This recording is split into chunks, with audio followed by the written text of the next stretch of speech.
Cordial saludo, mi nombre es Karen Lorena Larroto Bochita, estudiante de Ingeniería Industrial. Acá podemos ver mi documento de identidad.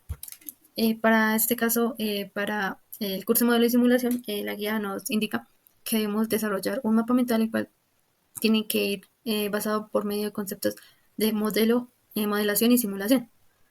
Y también, de igual manera, tenemos que desarrollar las etapas de proceso de una simulación por medio de un diagrama. Entonces, tenemos el mapa mental sobre conceptos generales de modelado y simulación. Empezando, que el modelado es el proceso de crear una representación abstractada o simplificada de un sistema real con el fin de analizar su comportamiento y predecir cómo se comportará bajo diferentes condiciones. Tenemos el concepto de simulación, que es la ejecución de un modelo para estudiar cómo se comporta el sistema. Eh, Esto permite a los analistas y científicos comprender mejor sistemas complejos sin necesidad de experimentar directamente con el sistema real. ¿Cómo se utiliza el modelado y el simulado y la simulación? Se utilizan para comprender y analizar sistemas complejos al crear representaciones significativas de dichos sistemas que permiten explorar su comportamiento bajo diferentes condiciones sin necesidad de intervenir con el mundo real. Esto se logra a través de abstracciones de elementos claves del sistema, la ejecución de simulaciones para probar diversos escenarios y de análisis de los resultados obtenidos. Este enfoque ayuda a identificar patrones, prever problemas potenciales y tomar decisiones informadas para reducir costes y riesgos asociados a experimentos reales. Tenemos también una serie de tipos de modelados, los cuales son, primero, el modelo matemático. Este modelo matemático representa sistemas utilizando ecuaciones matemáticas, las cuales describen las relaciones entre variables. Estos modelos son útiles para sistemas donde las relaciones entre variables son bien entendidas y pueden ser expresadas mediante fórmulas. Por ejemplo, utilizarlos para hacer predicciones basadas en datos históricos, como en la economía, para prever tendencias del mercado. Tenemos también el tipo de simulación discreta. Este representa sistemas donde los eventos ocurren en puntos específicos en el tiempo. Son ideales para sistemas donde donde los eventos producen su materia puntual y no continua. Por ejemplo, ya sea como en modelos de servidores o para los clientes de un banco. Tenemos también simulación continua. Esta simulación continua representa sistemas en los cuales las variables cambian de manera continua a lo largo del tiempo. Se utilizan en ecuaciones diferenciales para describir el comportamiento del sistema. Ejemplo, tenemos la simulación del flujo del agua en un río por medio de una tubería. Tenemos por último el tipo de redes. Este tipo de redes se centra en la simulación de sistemas interconectados, ya sea haciendo esta simulación en sistemas de redes o telecomunicaciones. También los conceptos de modelado y simulación tienen dichas aplicaciones en la industria, empezando primero por la mejora en la eficacia. En la manufactura, por ejemplo, se utilizan para identificar las ineficiencias en los procesos por medio de cuellos de botella y diseñar así sistemas más eficientes. En optimización de procesos permiten simular diferentes configuraciones para encontrar más eficiencia y alcanzar los objetivos de producción en la menor cantidad de recursos.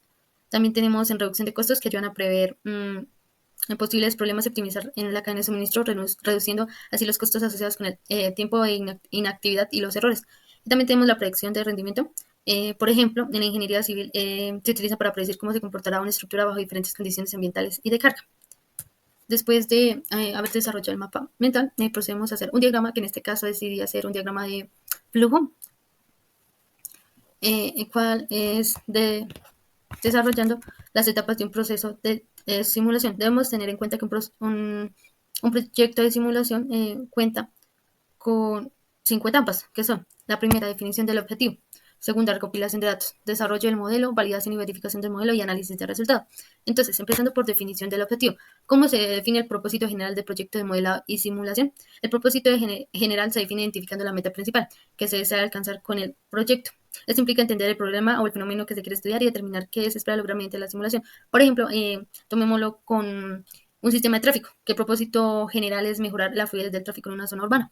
Bueno, ya la siguiente etapa, que es la recopilación de datos. Perdón. La siguiente pregunta, que es cómo se debe establecer los objetivos específicos. Es en establecer, desglosando el propósito general en metas más concretas y medibles. Estos deben ser claros, alcanzables y relevantes para el propósito general. Por ejemplo, en el caso que tomé, que fue el del tráfico, los objetivos específicos podrían incluir que reducir el tiempo promedio de viaje en un 20, 15 o 10%, o disminuir la cantidad de accidentes en intersecciones críticas. ¿Cómo se puede identificar las necesidades y desafíos del sistema o fenómeno que se pretenda estudiar? Las necesidades y desafíos se identifican mediante un análisis detallado del sistema. Esto puede incluir la recopilación de datos preliminares, entrevistas con expertos, eh, revisión de datos actuales. Se deben identificar las limitaciones actuales del sistema y los obstáculos que podrían dificultar las consecuencias de los objetivos. En este caso, la falta de datos precisos sobre el tráfico, o sea, en horas pico, o la resistencia a implementar nuevas tecnologías de infraestructura. Segunda etapa tenemos la recopilación de datos, la cual tenemos cómo se identifican los tipos de datos que se requieren para el desarrollo del modelo. Bueno, los tipos de datos necesarios para determinar a partir de los objetivos específicos y el tipo de modelo que se plantea desarrollar. Esto es crucial pues, para identificar que las variables del sistema necesitan ser cuantificadas para que el modelo sea preciso y representativo. Por ejemplo, necesitaríamos saber la densidad vehicular y la velocidad promedio en que maneja las personas. También los tiempos de espera de los semáforos y patrones de tráfico a lo largo del día. ¿Cómo identifico las fuentes de datos apropiadas para el modelo? Las fuentes de datos apropiadas se seleccionan en función a su relevancia, precisión y disponibilidad. Esto quiere decir que puede incluir bases de datos existentes, ya sea en el caso del tráfico, sensores en tiempo real, encuestas registradas históricas, estudios anteriores, sensores de tráfico instalados en las calles, que por medio de esto se obtienen las bases de datos municipales sobre accidentes y estudios de movilidad urbana. ¿Cómo establezco los métodos adecuados para la recolección de datos necesarios? Los métodos de recolección de datos se establecen considerando la naturaleza de los datos y las herramientas disponibles. Esto puede incluir instalaciones de sensores, la realización de encuestas, recolección de datos, fuentes secundarias, simulación de datos y demás. Tercera etapa, desarrollo del modelo. ¿Cómo reconozco el tipo de modelo? El tipo de modelo se reconoce en función de la naturaleza del sistema y los objetivos de estudio. Los modelos pueden ser matemáticos, de simulación discreta, continua o basados en agentes, entre otros. Por ejemplo, para el tráfico, puede ser un modelo de simulación discreta, podría ser apropiado, puesto que puede simular eventos como la llegada de vehículos a una intersección. ¿Cómo se plantearían las suposiciones necesarias en la construcción del modelo? Las suposiciones se plantean para simplificar el modelo sin sacrificar la precisión en aspectos claves. O sea, como tal, ya sería que deben ser teniendo en cuenta suposiciones que deben ser realistas y justificadas. Por ejemplo, que los conductores respetan ya como tal todas las señales de tránsito o que el clima se mantiene constante durante la simulación. O sea que no tiene ningún cambio en ningún momento.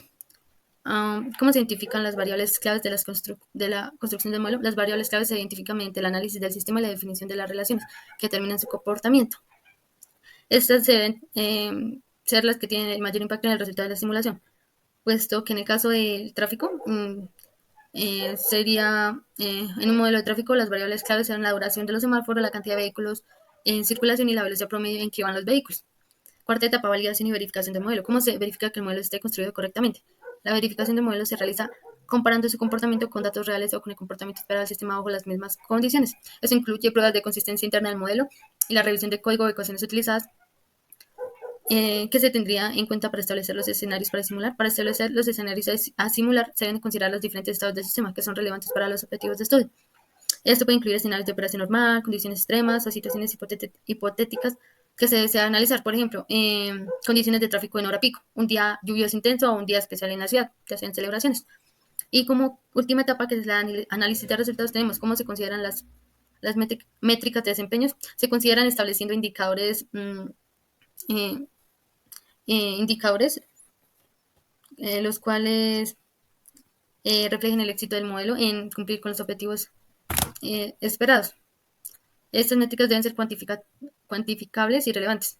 O sea, en el caso del tráfico, iríamos por el semáforo, que es el tiempo promedio de espera, el número, bueno, con respecto al semáforo, sería cuánto es el tiempo de espera, qué vehículo se encuentra en circulación y si ahí después de eso ya vendrían lo que es distribuir o contar cuánto es el número promedio de accidentes y la reducción en el consumo de combustible, que serían algunas métricas claves en un modelo de tráfico.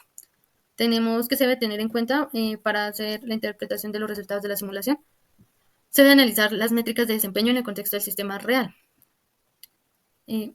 También es importante comprobar la validez de las suposiciones de modelo y cómo estas pueden haber influido en los resultados Debe comparar resultados con expectativas o datos reales para evaluar la precisión del modelo. Y última pregunta es, ¿cómo se puede utilizar los resultados de la simulación para identificar áreas de mejora o problemas en el sistema? Bueno, los resultados de simulación se pueden utilizar para identificar áreas donde el sistema no está funcionando de manera óptima o donde se presentan problemas recurrentes. Esto se hace analizando los escenarios donde el rendimiento fue inferior a lo esperado y proponiendo modificaciones o ajustes en el sistema para mejorar su desempeño. Esto puede ser muestra en ciertas intersecciones que causan retrasos significativos o en accidentes. Se podría sugerir cambios de sincronización de semáforos o reconfiguración de algunas áreas que implican que hayan más accidentes y demás. Bueno, la estructura de de estas etapas nos proporciona una estructura clara y detallada que cubre todos los puntos requeridos y las necesidades específicas con respecto a los conceptos de simulación y simulación y modelo. Gracias.